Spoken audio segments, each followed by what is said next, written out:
مدنی channel کے ناظرین، سلسلہ دارالفتہ اہل سنت میں ایک بار پھر آپ کو مرحبا کہتے ہیں۔ ابتداءً درود پاک کی فضیلت کہ فرمان مصطفیٰ صلی اللہ تعالی علیہ وسلم ہے، جس نے دن اور رات میں میری طرف شوق و محبت کی وجہ سے تین مرتبہ درود پاک پڑھا، اللہ تعالیٰ پر حق ہے کہ اس کے اس دن اور اس رات کے گناہ بخش دے۔ صلو علی الحبیب صلی اللہ تعالی علی محمد صلی اللہ علیہ وسلم۔ انشاءاللہ عز و جل آپ کے S M S calls, video سوالات وغیرہ ہم شامل سلسلہ کریں گے۔ آئیے آپ کی کال سے اپنے سلسلے کو آگے بڑھاتے ہیں۔ میرا نام ڈاکٹر عرفان ہے، میں سرگودا ایریا سے بات کر رہا ہوں۔ مفتی صاحب سے میرا سوال ہے کہ کیا جنات اور انسانوں کی شادی جائز ہے؟ لیکن بعض علماء سے یہ سنا ہے کہ امام مالک رحمۃ اللہ علیہ کے نزدیک جنوں اور انسانوں کی آپس میں شادی جائز۔ برائے کرم شرعی رہنمائی فرمائیں۔ جی حضور کیا ارشاد فرمائیں گے؟ الحمدللہ رب العالمین والصلاة والسلام علی سید المرسلین، اما بعد فاعوذ باللہ من الشیطان الرجیم، بسم اللہ الرحمن الرحیم۔ انہوں نے سوال یہ پوچھا کہ انسان اور جنات کی آپس میں شادی جائز ہے یا نہیں۔ صحیح یہی ہے کہ انسان کی جنات سے شادی جائز نہیں، جیسے مرد کا پری سے یا عورت کا کسی جن سے نکاح نہیں ہو سکتا، کیونکہ خلاف جنس ہیں، مختلف جنسیں ہیں، تو لہذا ان کا آپس میں نکاح نہیں ہو سکتا۔ باقی جو انہوں نے کہا، دیکھیں اس میں اقوال تو ملتے ہیں کہ اگر گواہوں کی موجودگی میں اگر وہ انسانی شکل میں آتے ہیں تو گواہوں کی موجودگی میں نکاح ہو جاتا ہے بعض کے نزدیک، لیکن صحیح یہ ہے کہ ہمارے نزدیک جس پر فتویٰ ہے وہ یہی ہے کہ ان کا آپس میں نکاح نہیں، یعنی انسان کا جنات سے نکاح نہیں ہو سکتا۔ ٹھیک جی، اگلی کال لیں گے۔ کیا بالوں میں بلیک احزاب یا کلر لگا سکتے ہیں؟ تو اگر کوئی امام صاحب یہ بلیک کلر لگاتے ہیں تو کیا اس امام کے پیچھے نماز ہو جائے گی؟ جزاکم اللہ خیر، یہ میری رہنمائی فرما دیں۔ جی حضور کیا ارشاد فرمائیں گے؟ بالوں کو کالا کرنے کی ممانت آئی ہے حدیث میں کہ بالوں کو جو ہے وہ کالا نہیں کر سکتے، کسی بھی چیز سے بالوں کو کالا نہیں کر سکتے۔ اگر کوئی شخص جو ہے وہ بالوں کو کالا کرتا ہے، کالا خضاب وغیرہ لگاتا ہے اور اس کا عادی ہے، تو اس صورت میں اگر امام اس طرح کرتا ہے یا عادتاً وہ اس طرح لگاتا ہے تو ظاہر ہے اس کے پیچھے جو نماز پڑھنا ہے وہ مکروہ ہوگا۔ ٹھیک، یعنی اس کا لگانا جائز نہیں، اور عادتاً وہ اس طرح لگاتا ہے، بالوں کو کالا کرتا ہے واضح طور پہ، تو ایسی صورت میں اس کے پیچھے نماز پڑھنا مکروہ تحریمی ہوگا۔ تو پھر حل ارشاد فرمائیں، کیا کیا جائے؟ اولاً تو یہ ہے کہ پھر ٹھیک ہے، ایسے امام کے پیچھے نماز نہ پڑھی جائے۔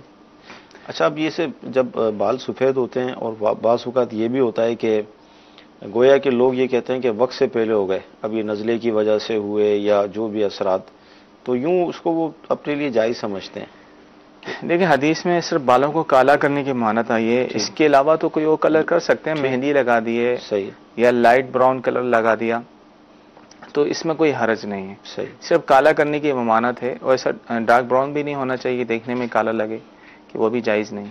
ٹھیک جی، اگلی کال لیں گے۔ میرا یہ سوال تھا کہ میرے والد صاحب نے کسی مائنس کے اوپر کچھ رقم لگائی تھی، ماربل کی مائنس پہ، تو وہ مائنس کسی وجہ سے بند ہو گئی، تو انہوں نے جو پیسے لگائے تقریباً وہ مائنس 5 سال کے بعد میں چالو ہوئی، تو اب وہ والد صاحب یہ بول رہے ہیں کہ مجھے پیسے منافع کے ساتھ دیے جائیں، تو کیا یہ پیسے لینا ان کے لیے جائز ہے یا نہیں ہے؟ کیا فرماتے ہیں؟ دیکھیں سوال کی صورت تو واضح نہیں ہے کہ کن شرائط کے ساتھ کس طریقے سے پیسے لگائیں، لیکن ہمارے ہاں جو صورت عام ہے، جو رائج ہے، وہ یہی ہے کہ لوگ جو چلتے ہوئے کام میں کسی کو پیسے دے دیتے ہیں اور کہتے ہیں بھائی نفع کے ساتھ ہمیں واپسی کیے جائیں، کوئی نہ کوئی نفع فیس کر لیتے ہیں، ٹھیک ہے، کیونکہ وہ شراکت کے اصول پر پورے اترتے نہیں ہیں، تو اس طرح بیچارے وہ سود میں مبتلا ہو جاتے ہیں۔ اب اس طرح یہ بھی جو مطالبہ کر رہے ہیں، ان کا مطالبہ کرنا جائز نہیں ہے۔ اب 5 سال تک ان کا مال بکا نہیں یا بند ہو گیا تھا، جو بھی ہو گیا تھا، اب اس میں ان کو نفع ہوا ہی نہیں ہے، مال بکتا تو نفع ہوتا، لیکن وہ کہہ رہے نہیں مجھے اپنے پیسے جو ہے منافع کے ساتھ چاہیے، تو اس کا ان کا یہ مطالبہ کرنا جائز نہیں ہوگا، کیونکہ انہوں نے تو شراکت کے طور پر، پارٹنرشپ کے طور پہ پیسے دیے ہیں، جس میں نفع نقصان کی بنیاد پر ہوتا ہے۔ صحیح، لیکن عمومی طور پہ لوگ اس کو یہی سمجھتے ہیں کہ ہمارے پیسے تو اپنی جگہ محفوظ ہیں اور ہمیں ماہانہ نفع ملتا رہے گا، تو یہ سود والی صورت بن جاتی ہے، تو اس طرح کرنا جائز نہیں۔ مزید تفصیل کے لیے جو ہے یہ دارالفتاء اہل سنت کے فون نمبرز پر رابطہ کر لیں. ٹھیک ہے. SMS بھی ہم شامل سلسلہ کرتے ہیں. اچھا، بعض اوقات ایسا ہوتا ہے کہ گھروں کے اندر یا اسکولوں کے اندر بچے اور دیگر آپس میں پیسے ملا کر چیزیں خریدتے ہیں نا کھانے پینے کے حوالے سے. اب اگر یہ جو پیسے ملائے گئے آپس میں اس میں نابالغ بچے بھی شامل ہو گئے تو اب اس کا کیا حکم ہوگا؟ دیکھیں، جو پیسے نابالغ بچوں کی ملکیت ہو جاتے ہیں پھر تو ظاہر ہے تو وہ اس طرح دوسروں کو دے نہیں سکتے. صحیح. ٹھیک ہے نا، کسی اور کو، بلکہ وہ کسی کو نہ صدقہ کر سکتے ہیں نہ کسی کو گفٹ کر سکتے ہیں. صحیح. ہاں، اگر والدین نے ان کو اسی لیے دیے کہ چلیں ٹھیک ہے، آپ جو ہے ملکیت نہیں کیا بلکہ اس اجازت کے ساتھ دی کہ آپ جو ہے آپس میں جی اس کو تقسیم کریں. جیسے والدین ہوتے ہیں کہ وہ ترغیب دلاتے ہیں بچوں کو صدقے وغیرہ کی، صحیح. اس لیے پیسے دیتے ہیں کہ تاکہ صدقہ و خیرات کریں، اور اسے کرنا بھی چاہیے، تو وہ الگ بات ہے. صحیح. لیکن جو بچوں کی ملکیت ہو جاتے ہیں تو اس طرح وہ دوسروں کو چیزیں یا دوسروں کو کھلا پلا نہیں سکتے. صحیح. جی، ویڈیو سوال لیں گے. میرا مفتی صاحب سے یہ سوال ہے کہ یہ سفر کے مہینے میں جو چنے ہیں اس کو یہ لوگ تقسیم کرتے ہیں، کیا یہ لوگ کھا سکتے ہیں یا نہیں کھا سکتے؟ جو مفتی صاحب وضاحت کر دیں اس کے بارے میں. غالباً 13 تاریخ کو یہ ہوتا ہے اور مردوں کا صدقہ کہا جاتا ہے اور مختلف ہیں. کیا فرمائیں گے؟ ہے سورہ مزمل پڑھ کر جی اس طرح کر کے جو ہے وہ کیے جاتے ہیں. دیکھیں، صدقہ و خیرات تو کرنا اچھی بات ہے اور کرنا چاہیے، اور اپنے جان و مال کا صدقہ نکالنا چاہیے. تو خاص سفر کے مہینے کو ہی خاص کر کے اور اس کی 13 تاریخ کو خاص کر کے تو ایسا نہ ہو، کیونکہ سفر کے بارے میں تو حدیث میں آ گیا کہ لا سفر، صحیح، کہ سفر کوئی چیز نہیں ہے، اس میں کوئی نحوست نہیں ہے. صحیح. تو اس طور پہ اس نیت سے نہیں ہونا چاہیے کہ سفر کا مہینہ مردوں پر بھاری ہوتا ہے تو لہذا اس طرح چنے یا صدقہ و خیرات کریں. صحیح. تو اس نیت سے نہ کریں، ویسے صدقہ و خیرات ہر مہینے میں کرتے رہا کریں، اور اگر کسی نے اس طرح چنے وغیرہ تقسیم کر دیے تو اس کا کھانا جائز ہے. ٹھیک. جی، اگلی کال. میرا نام حامد رفتاری ہے. میرا یہ سوال ہے یہ نماز کے فرائض کتنے؟ نماز کے فرائض کتنے؟ دیکھیں، نماز کے 7 فرائض ہیں. جی جی.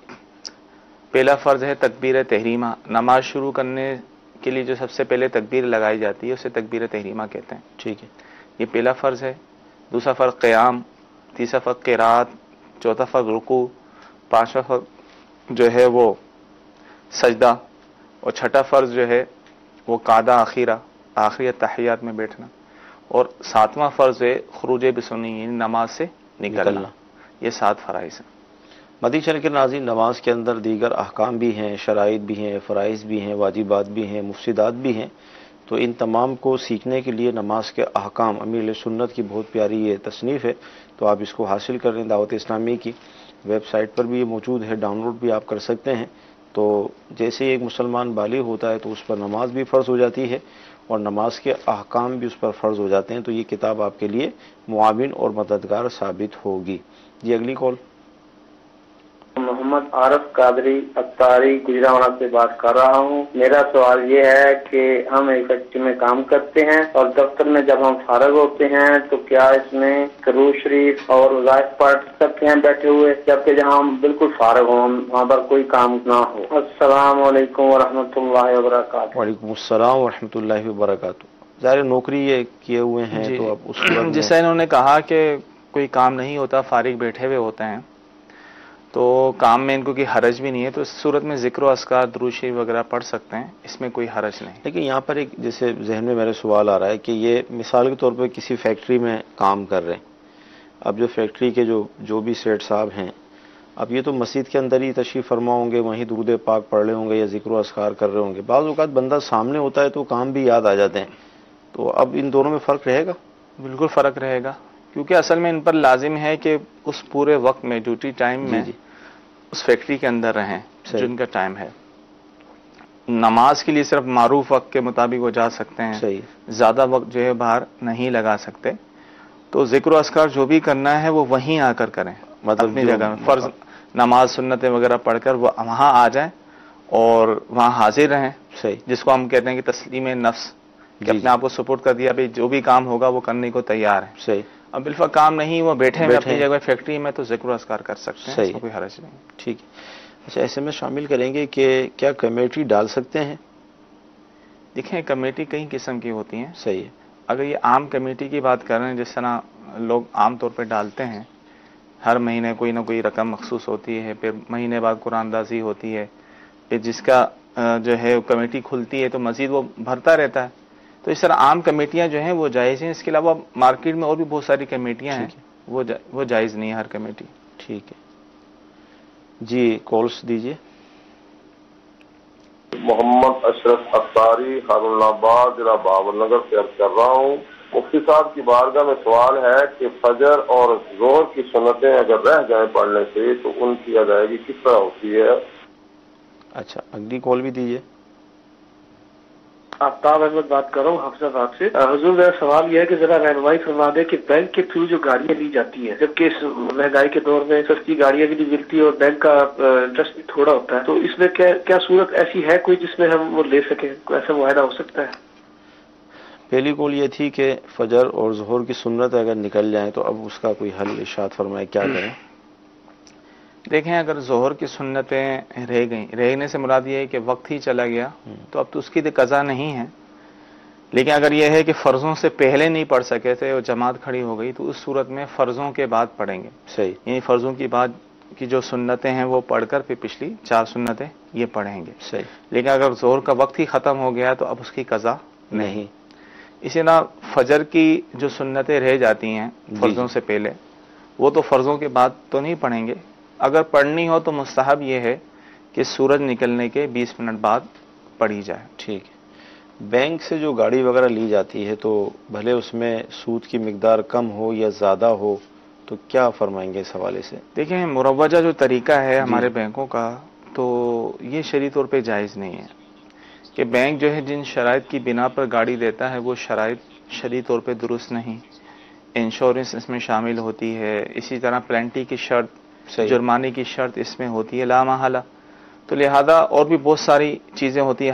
ہائر پرچیز پہ وہ دیتا ہے، یعنی اس کو کرایہ بھی کہتے ہیں. صحیح ہے. کہ ہر مہینے کرایہ اس کا ہوگا، جیسے کرایہ پورا ہوگا تو اس کو اس کی ملکیت میں دے دیں گے. صحیح. تو ان کئی شرائط ایسی ہیں جو شرعی طور پہ درست نہیں ہیں، تو ان شرائط کی بنا پر بینک سے گاڑی لینا جائز نہیں. اب یہ کہہ رہے ہیں کہ کوئی صورت ہو بینک سے لینے کی تو کوئی صورت نہیں، کیونکہ وہ اپنی شرائط تبدیل نہیں کر سکتے. صحیح. ہاں کوئی جاننے والا ہو شو روم والا تو اس کے بارے میں تو کہہ سکتے ہیں کہ آپس میں وہ بات چیت کر کے جو ہے غیر شرعی شرائط کو ختم کر دیں. بینک سے لینے کی کوئی صورت نہیں بن رہی. جیسے قسطوں پہ جو کاروبار ہوتا ہے، موٹر سائیکل لیتے ہیں یا دیگر اشیاء جو لیتے ہیں قسطوں پہ، تو کیا قسطوں کے اس کاروبار کو بینک سے گاڑی لینے پر قیاس کر سکتے ہیں؟ اصل میں 5 سال کی قسطیں، 6 سال کی قسطیں بینک سے گاڑی لے لی جائے، اگرچہ آپ نے فرمایا کہ وہ مالک بناتے نہیں ہیں. ایک سب سے بڑی بات تو یہی ہے. دیکھیں عمومی طور پہ یہ غلط فہمی ہوتی ہے لوگوں کے ذہن میں کہ قسطوں کی وجہ سے لوگ اس کو غلط سمجھ رہے ہوتے ہیں. حالانکہ قسطوں کی وجہ سے غلط نہیں ہے. یہ قسطوں کے ذریعے سے کچھ چیز خریدنا وہ تو جائز ہے. صحیح. کہ اللہ تعالیٰ نے ارشاد فرمایا احل اللہ البیع، کہ اللہ تبارک تعالیٰ نے بے کو یعنی خرید و فروخت کو حلال کیا. صحیح. اب وہ چاہے نقد ہو یا ادھار ہو. صحیح. ادھار ہو تو اس کی شرائط ہیں کہ قیمت مقرر ہو. صحیح. ادائیگی کا وقت طے ہو کہ کب تک جو ہے اس کی ادائیگی ہو جائے گی. تو یہاں تک تو معاملہ درست ہے. صحیح. اب اس میں جو ناجائز صورت ہے وہ یہی ہوتی ہے کہ شرائط جو معاہدہ ان کا ہوتا ہے، جو اگریمنٹ کرتے ہیں، اس کے اندر یہ شرائط ہوتی ہے کہ مثال کے طور پہ بھائی وہی پلنٹی کی شرط، یہ تقریباً ہر قسطوں والوں نے یہ شروع کر دی ہے. صحیح. کہ پلنٹی کی شرط ضرور ہوتی ہے کہ بھائی آپ نے قسط لیٹ کر دی تو جرمانہ ہوگا. تو ان شرائط کی بنا پر لیں گے تو وہ ظاہر ہے وہ ان شرائط کی وجہ سے وہ عقد جو ہے وہ معاہدہ ہے وہ ناجائز و فاسد ہو جاتا ہے. تو لہٰذا وہ معاہدہ کرنا جائز نہیں. اب کسی کے ذہن میں یہ ہے کہ ٹھیک ہے مجھے یقین ہے کہ میں تو قسط سے اپنے وقت پر ہی دیا کروں گا، لیکن مسئلہ یہ ہے کہ وہ ایگریمنٹ تو کر رہا ہے نا. صحیح ہے. تو شروع میں جو ایگریمنٹ کرنا، اس کا دستخط کرنا، یہ جائز نہیں ہوگا. اگر اس قسم کی کوئی شرائط نہ ہوں اور جب بھی کوئی چیز خریدنے لگیں، کسی بھی ادارے سے خریدنے لگیں، تو شرعی رہنمائی لے لیں، ان کا ایگریمنٹ شرائط نامہ لا کے دکھا دیں دارالفتاء میں. تو کوئی صورت ہوگی تو بیان کر دی جائے گی. لیکن عمومی طور پہ ہم نے جو صورتیں دیکھی ہیں، صحیح، جو ٹرم اینڈ کنڈیشن شرائط و ضوابط دیکھے ہیں، اس کے مطابق جو ہے وہ لینا ان شرائط ناجائز شرائط کی وجہ سے غلط ہو جاتا ہے. قسطوں کی وجہ سے چیز ناجائز نہیں ہوتی. صحیح. ناجائز شرائط رکھنے کی وجہ سے ناجائز ہو جاتی. جی. تو مدنی چینل کے ناظرین جو بھی کام کرنا ہے شریعت کے مطابق کرنا ہے اور رہنمائی لے کر کرنا ہے. اپنے تئیں سوچ کر یا خود قیاس کر کر ایک چیز کو دوسری چیز پر قیاس کر کے ہم لے لیں کہ یہ بھی تو جائز ہے تو یہ بھی جائز ہوگا، تو یوں اگر اپنے طور پر ہی ہم فیصلہ کر لیں گے تو یوں حرام کے اندر پڑنے کا خطرہ، اور حرام میں پڑ بھی جاتے ہیں. تو لہذا کوشش یہ کی جائے کہ جو بھی کام کیا جائے شرعی رہنمائی لے کر کی جائے. الحمدللہ عز و جل دارالفتہ اہل سنت موجود ہیں، مفتیان کرام موجود ہیں، یہ سلسلے موجود ہیں جس میں ہماری اصلاح کی جا رہی ہے اور ہماری رہنمائی کی جا رہی ہے. جی مزید کالس لیں گے. مفتی صاحب سے یہ سوال ہے کہ اگر کوئی شخص کسی پیر صاحب کا مرید ہو اور وہ پیر صاحب فوت ہو جائیں، کیا وہ شخص کسی اور پیر صاحب کا مرید ہو سکتا ہے؟ جی اگلی کال لیں گے. میں کبھی بول رہا ہوں عارف والا سے ضلع پاک سے. میں مفتی صاحب یہ سوال کرنا چاہتا تھا کہ بغیر وضو کے اگر چلتے چلتے درود شریف کریں تو اس کے بارے میں کیا شرعی مسئلہ ہے؟ ٹھیک ہے، عرض کرتے ہیں. پیر صاحب سے مرید تھے، ان کا وصال ہو گیا، تو کیا آپ کسی اور کے مرید ہو سکتے ہیں؟ دیکھیں وصال ہونے سے وہ سلسلہ تو ان کا رہتا ہی ہے، ان کا طے نہیں ہوتا. تو اگر پیر صاحب کا انتقال بھی ہو گیا ہے تو اگر کسی اور پیر صاحب سے بیعت ہونا چاہ رہے ہیں تو طالب ہو جائیں. صحیح، طالب. اچھا درود پاک کے بارے میں غالباً انہوں نے پوچھا. بے وضو بھی پڑھ سکتے ہیں، اگرچہ ادب کا تقاضا یہ ہے کہ باوضو ہوں، لیکن بغیر وضو ہے تو پھر بھی درود پاک پڑھنا کہہ رہے ہیں چلتے پھرتے پڑھ سکتے ہیں، بالکل پڑھ سکتے ہیں. اس چیز کا لحاظ رہے کہ بے ادبی والی جگہ پر نہ پڑھیں. ٹھیک. اسی طرح کچھ ایس ایم ایس بھی ہم شامل کرتے ہیں. السلام علیکم کو شارٹ میں AOA کر کے لکھ سکتے ہیں؟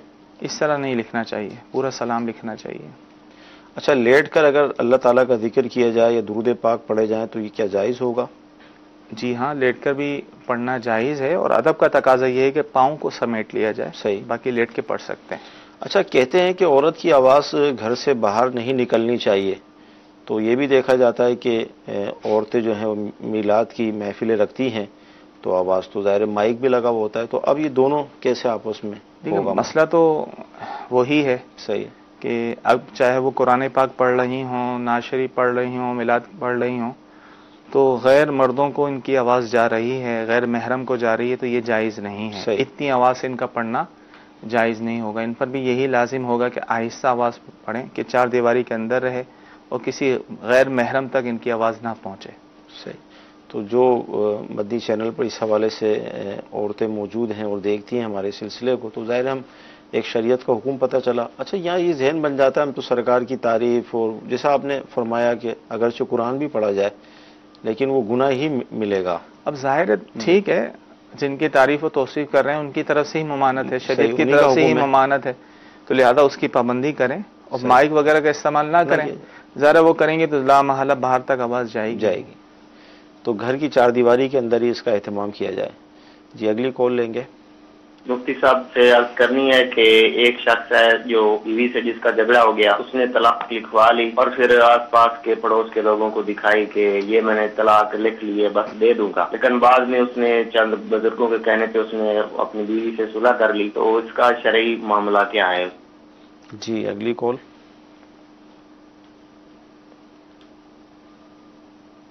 چلیں کیا فرمائیں گے؟ یہ ہوتا ہے بڑے بوڑھے کر دیتے ہیں. دیکھیں اب انہوں نے کہا کہ طلاق نامہ انہوں نے تیار کروا لیا تھا، دوستوں سے کہا، دوستوں نے بڑوں نے سمجھایا کہ چھوڑو یار ایسا نہ کرو، پھر اس نے جو ہے وہ صلح کر لی. دیکھیں طلاق نامہ بنوانے سے بھی طلاق ہو جاتی ہے. صحیح.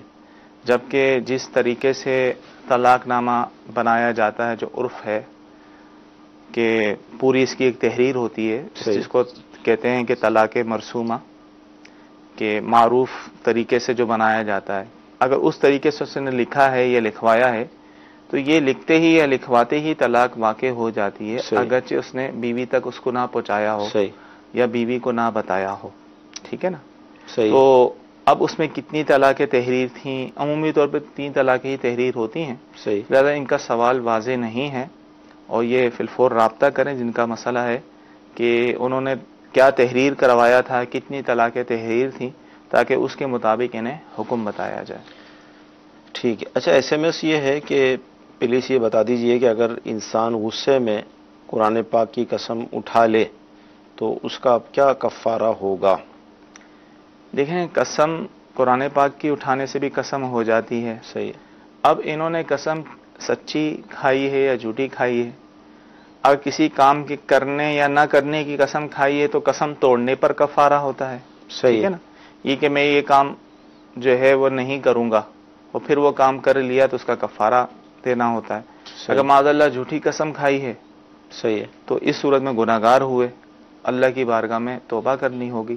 اور قسم توڑنے کا کفارہ یہ ہوتا ہے کہ 10 مسکینوں کو 2 وقت کا کھانا کھلایا جائے یا ان کو کپڑے پہنائے جائیں. اگر رقم دینا چاہیں تو 10 مسکینوں کو 10 فطرے کی رقم دے دیں. جیسے ایک فطرے کی رقم بالفرض 100 روپے ہے تو 100 روپے کر کے 1000 روپے اس طرح کر کے 10 لوگوں کو دے دیں تو یہ بھی ہو جائے گا. اگر اتنے پیسے نہ ہوں تو لگاتار 3 روزے رکھنے ہوں گے. اچھا, ایس ایم ایس بڑا عجیب ہے کہ اگر کوئی شخص یہ کہے کہ میں میاں والی میں رہا ہوں کیونکہ وہاں پر گرمی زیادہ ہوتی ہے, تو اگر دوزخ میں گیا تو وہاں کی گرمی گویا کہ مجھ پر کوئی اثر نہیں کرے گی, تو یہ جملہ جو بولا اس حوالے سے کیا فرمائیں گے؟ دیکھیں, ہے تو وضاحت طلب کہ کس پیرائے پر یہ بات کی ہے, آگے پیچھے کیا کلام چل رہا تھا, تو جب تک اس کی وضاحت نہیں ہوگی اس وقت تک حکم نہیں لگایا جا سکتا. صحیح, لیکن جملہ ہے, مطلب سخت جملہ ہے. ویسے تو اللہ تعالیٰ کے عذاب کو ہلکا جاننا تو کفر ہی ہوتا ہے, لیکن ان کے جملے میں کیا بات چیت چل رہی تھی تو آگے پیچھے جو کلام ہے وہ دیکھ کر ہی اس کا حکم بتایا جا سکتا ہے. مدنی چینل کے ناظرین, یہ کفریہ کلمات کے بارے میں جو سوال جواب ہے, اگر یہ کتاب حاصل کر لیں گے, اس کا مطالعہ کر لیں گے تو انشاءاللہ عز و جل اس طرح کے جملے اور بہت ساری مذاق کے اندر بعض اوقات ایسے بھی نادان ہوتے ہیں کہ جو اللہ تعالیٰ کا, جنت کا, دوزخ کا, فرشتوں کا مذاق اڑاتے ہیں اپنی وہ دوستوں کی جو ان کی مجلسیں ہوتی ہیں. تو اسی لیے اس کتاب کا آپ مطالعہ کیجئے اور اپنی زبان کی حفاظت کا ایک کاش ہمیں ذہن نصیب ہو جائے, کیونکہ ایک روایت کا مفہوم ہے کہ بندہ بعض اوقات ایسا کلمہ زبان سے نکالتا ہے کہ اس کی توجہ نہیں ہوتی اس طرف, لیکن اللہ اس سے راضی ہو جاتا ہے, اور بعض اوقات ایسا کلمہ نکالتا ہے کہ اس طرف بھی توجہ نہیں ہوتی لیکن اللہ تعالیٰ ہمیشہ کے لیے اس سے ناراض ہو جاتا ہے. تو لہذا اس حوالے سے بہت احتیاط کی ضرورت ہے. جی, مزید کالس لیں گے. میں نے 4 رکعت نماز سنت مقتدیہ کی نیت کی اور 2 رکعت پڑھ کے اتحیات پڑھ کے ارشد پڑھا. ارشد کے بعد میں درود پاک پڑھ گیا اور مجھے بعد میں یاد آیا کہ مجھے کھڑا ہونا تھی اس رکعت کے لیے, تو اس صورت میں مجھے کیا کرنا ہوگا؟ انشاءاللہ عرض کرتے ہیں, کیا فرمائیں گے؟ دیکھیں, سنت مؤکدہ میں جب 2 رکعت پڑھ کے بیٹھتے ہیں 4 رکعت والی سنت مؤکدہ میں تو التحیات عبدہ و رسولہ تک پڑھ کے کھڑے ہو جاتے ہیں. جی, اب بھولے سے کسی نے درود شریف شروع کر دیا جی, اور اللہم صلی علی محمد تک پڑھ لیا بھولے سے, تو اس صورت میں اس پر سجدہ سہو لازم ہوگا. صحیح. اب اسے یاد آ گیا تو کھڑا ہو جائے, اپنی نماز پوری کرے اور آخر میں سجدہ سہو کر لے, اس کی نماز ہو جائے گی. ٹھیک. جی, اگلی کال. ہم صاحب ایک تو ان کی داڑھی پوری نہیں ہے نا, مٹھی بات نہیں ہے, تو اس کے پیچھے نماز ہو سکتی ہے. اور دوسری بات یہ ہے کہ وہ جب نماز پڑھاتے ہیں وہ دائیں اور بائیں پاؤں کی 2 انگلیاں جو ہے وہ زمین پر کرتے رہتے ہیں. کیا فرمائیں گے؟ دیکھیں, جو امام داڑھی کٹاتا ہے حد شرع تک جو داڑھی ہے, جیسے ایک مٹھ داڑھی 4 انگل تک داڑھی رکھنا یہ واجب ہے, اور جو اس کو کٹاتا ہے اور اس کا عادی ہے تو ایسا شخص فاسق کہلاتا ہے. صحیح. اور فاسق کو امام بنانا جائز نہیں, اور اس کے پیچھے نماز پڑھنا مکروہ تحریمی ہوتا ہے. یعنی نماز پڑھ لی تو گناہ ہے اور اس نماز کا لوٹانا واجب ہوگا. صحیح. جی, اگلی کال. بعض دفعہ نکاح نامے میں ایک شرط لگائی جاتی ہے کہ اگر دولہا نے دلہن کو کسی وجہ سے گھر روک دیا یا بٹھا دیا یا اسے جو ہے وہ مطلب پار پیٹ کے نکال دیا, تو اس صورت میں وہ 5 لاکھ روپے یا 5 تولہ سونا جرمانے کے طور پہ ادا کرے گا, اور اگر لڑکی خود آ کر بیٹھ جائے تو پھر کوئی جرمانہ نہیں ہوگا. تو اس قسم کے نکاح نامے میں لگانا کیسا ہے؟ جی, یہ شرطیں لکھی جاتی ہیں. جی بالکل, یا طلاق دینے کی صورت میں اتنا دینا پڑے گا. ایسی شرائط, یہ جو شرط ہے یہ جائز نہیں. صحیح. کیونکہ مالی جرمانہ, کسی پر مالی جرمانہ لگانا جائز نہیں ہے, اور اگر کسی نے لگا بھی لیا ہے یعنی لکھ بھی لی ہے شرط, پھر بھی شرعی طور پر اس پر دینا لازم نہیں ہوگا. تو لہذا ایسی شرط لکھنا بھی جائز نہیں ہے, گناہ گار ہوں گے, اور کسی پر مالی جرمانہ لگانا اس سے لینا بھی جائز نہیں. جو نکاح پڑھاتے ہیں قاضی صاحب, وہ اب انہیں احتیاط کرنی چاہیے. صحیح. کہ وہ ایسی شرائط ان کو کہیں کہ ان کو سمجھائیں.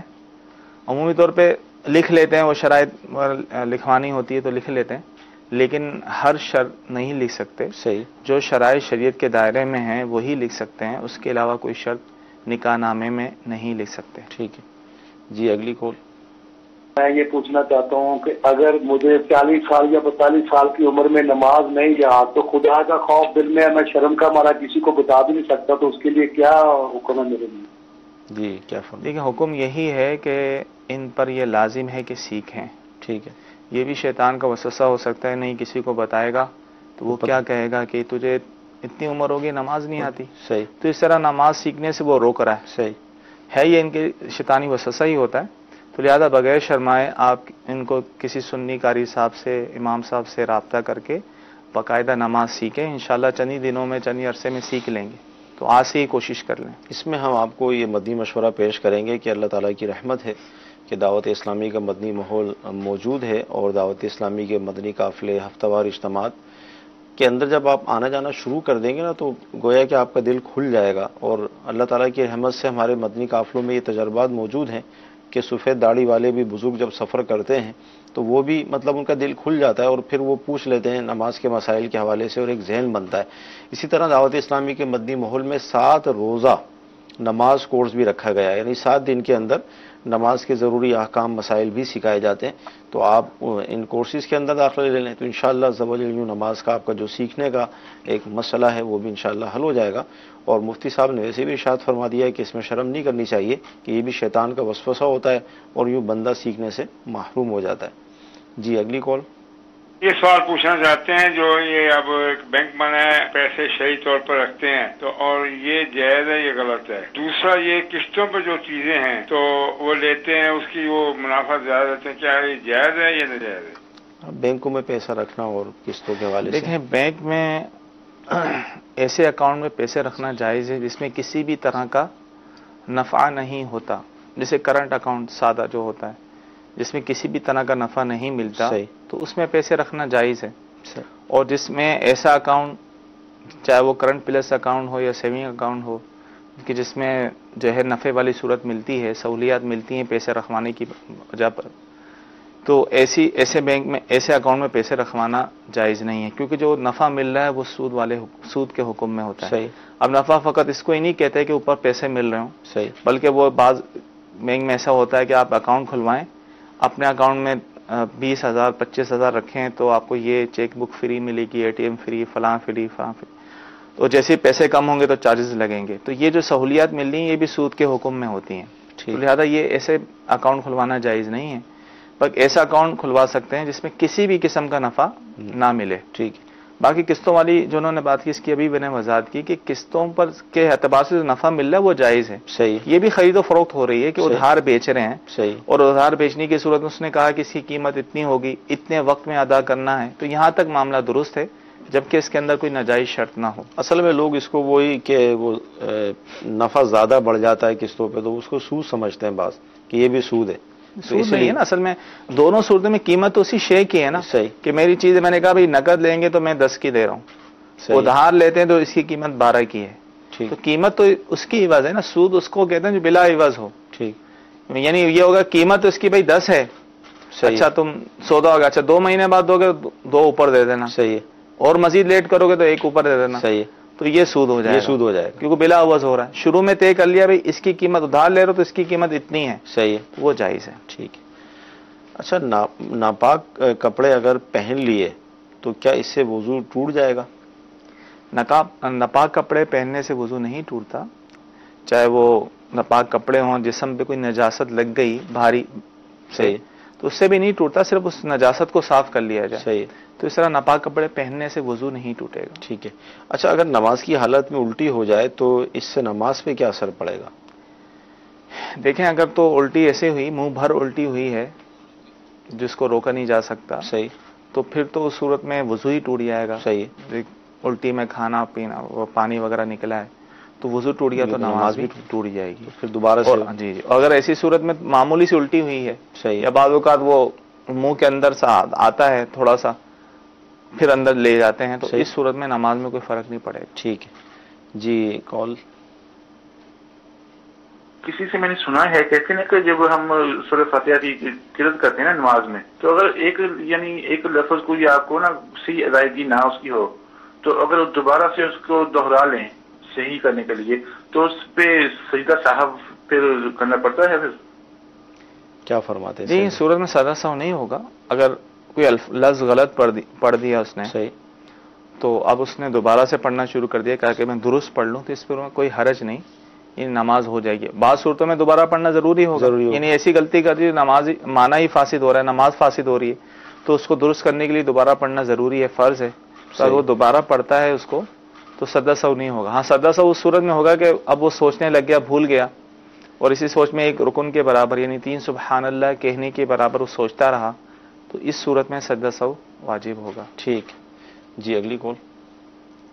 میرا مفتی صاحب کی بارگاہ میں سوال ہے کہ اگر فجر کے ٹائم انسان مسجد میں داخل ہو تو آگے سے جماعت ہو رہی ہے اور سنت ادا کرنی ہو، اور جماعت میں آخری رکعت ہو، اور اگر انسان سنت پڑھے تو فرض کے قضا ہونے کا خطرہ ہو، تو پہلے کیا فرض پڑھنے چاہیے یا سنت پڑھنے چاہیے؟ جی کیا فرمائیں؟ ایسی صورت میں جب سنت پڑھنے کی وجہ سے جماعت چھوٹ جائے گی، امام سلام پھیر دیں گے، تو سنتیں نہ پڑھیں بلکہ جماعت میں شامل ہوں، اور پھر سنتیں پڑھنی ہوں تو سورج نکلنے کے 20 منٹ بعد پڑھی جائیں. ٹھیک ہے. اچھا ایس ایم ایس یہ ہے کہ اگر جیسے کسی کی اپنی زمین ہے، جیسے ہمارا پنجاب اور اس طرح کے جو علاقے ہیں، اگر کوئی سبزی اپنے آپ ہی اگ گئی تو اب کیا اس کا کھانا جائز ہوگا؟ بالکل جائز ہوگا، اس کی زمین میں ہی. صحیح. اب یعنی اس کی ذاتی زمین میں اگر کوئی سبزی اگ گئی ہے تو اس کا کھانا جائز ہے. ہو سکتا ہے وہی بدشگونی تو نہیں لے رہے اس سے کہ یہ سبزی پتنی کس کی ہے، کہاں سے آ گئی، یہ کسی اور نے تو نہیں کر دی، اس کی زمین میں ہوئی ہے تو جائز ہے. صحیح. اور اب سفر کے مہینے میں بعض اوقات یہ ہوتی ہے لوگوں کو نا. جی اگلی کون؟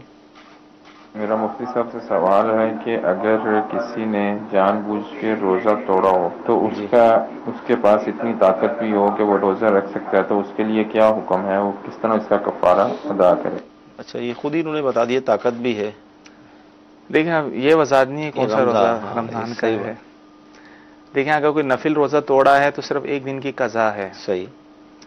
اور اگر رمضان شریف کا ادا روزہ جان بوجھ کر توڑا ہے اور جو کفارے کی شرائط ہیں وہ پائی جا رہی ہیں، تو اس صورت میں کفارہ یہی ہے کہ انہوں نے 60 روزے لگاتار کفارے کے رکھنے ہوں گے، اور 1 روزہ جو ہے وہ قضا کا رکھنا ہوگا. ٹھیک. اس میں وہ مطلب فدیہ جو دیا جاتا ہے، مطلب وہ صورت میں کہ جو روزہ رکھنے پر قادر نہیں، اب ظاہر جماعت 60 مسکینوں کو کھانا کھلا دے، وہ جو ہے. ٹھیک.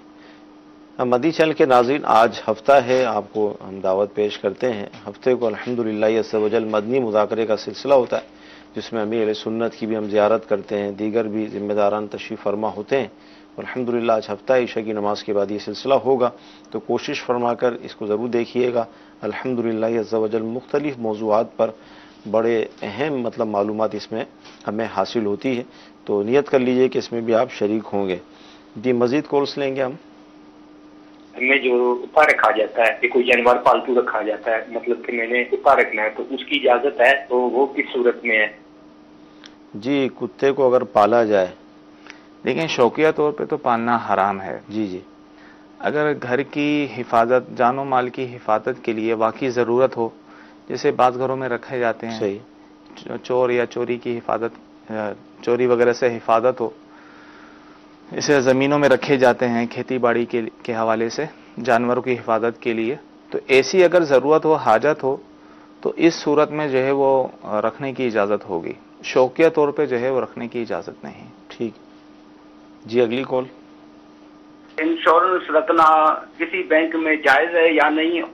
انشورنس کے حوالے سے فرمائیے. انشورنس تو کسی قسم کی جائز نہیں ہے، جان و مال کی ہو، لائف ہو، جنرل ہو یا میڈیکل ہو، کسی قسم کی انشورنس کروانا جائز نہیں. یہ ارشاد فرمائیں کہ کیا میں شوہر کو ان کے نام کے ساتھ بلا سکتی ہوں، پکار سکتی ہوں، مطلب یہ کہ جائز ہے یا ناجائز ہے؟ دیکھیں فقہاء کرام نے تو یہی فرمایا ہے کہ عورت کو اپنے شوہر کا نام نہیں لینا چاہیے. صحیح. شوہر کا نام لینا مکروہ کہا گیا ہے. ٹھیک ہے. تو بہتر ہے کہ نام نہ لیا جائے. صحیح. لیکن اس سے کوئی نکاح پہ اثر نہیں پڑتا، البتہ نام سے پکارنا یہ مکروہ کہا ہے. ٹھیک ہے. اچھا یہ پارلر کا جو کام ہوتا ہے اس حوالے سے کیا فرمائیں گے؟ بیوٹی پارلر میں اصل میں وہی نا، جائز اور ناجائز دونوں کام ہوتے ہیں. صحیح. اب ناجائز کام جیسے آئی بروز بنانا عورتوں کا یہ جائز نہیں ہے، جس طرح فیشن کے طور پہ بناتی ہیں، اس طرح فیشن کے طور پہ بالوں کی کٹنگ کرتی ہیں. صحیح. یہ بھی جائز نہیں ہے، جو اس طرح آگے سے چھوٹے بال پیچھے سے بڑے ہوتے ہیں. تو کیونکہ عورت کے پورے سر کے بال کندھوں سے نیچے ہوں تو کندھوں سے نیچے نیچے تھوڑے بہت بال کاٹنے کی اجازت ہوتی ہے. اس طرح فیشن کے طور پہ بال کاٹنے کی اجازت نہیں. اب ظاہر ہے بیوٹی پارلر میں زیادہ تر کام یہی ہوتے ہیں. صحیح. اگر ان کو یہ کام کرنا پڑے تو ظاہر ہے پہ یہ کام کرنا جائز نہیں ہوگا. اچھا یہ ارشاد فرمائیں کہ 12 بجے کے بعد عشاء کی نماز اور 1 بجے کے بعد کیا ظہر کی نماز پڑھ سکتے ہیں؟ دوپہر 1 بجے کے بعد تو ظاہر ہے ظہر کی نماز تو پڑھ ہی سکتے ہیں، وقت تو ہوتا ہی ہے. صحیح. اور 12 بجے کے بعد بھی جو ہے وہ عشاء کی نماز پڑھ سکتے ہیں، البتہ اتنی تاخیر آدھی رات سے زیادہ تاخیر ہو جائے ایسا نہیں کرنا چاہیے. ٹھیک جی. اگلی کال. بعض لوگ آپ اپنے بچوں کا سیکھا کرتے ہیں اور آپ رشتے داروں دوستوں کو کھانا وغیرہ کھاتے ہیں، بعد اس کے پیسے لیتے ہیں، کیا آپ کو لینے جائز ہیں یا ناجائز ہیں؟ یہ کچھ واضح سمجھ میں نہیں آیا کیا فرمایا. پیسوں کا کھانے پینے کا تذکرہ کیا ہے انہوں نے.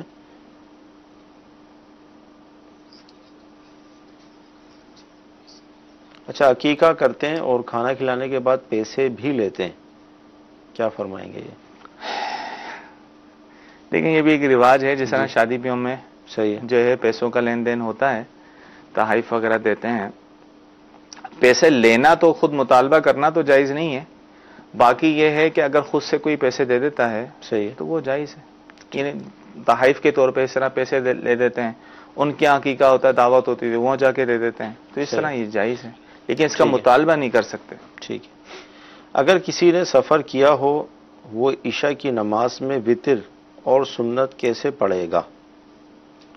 سفر کیا ہو، سفر میں ہے، سفر کر رہا ہے، تو اب یہ وتر اور سنتیں کیسے پڑھے گا وہ؟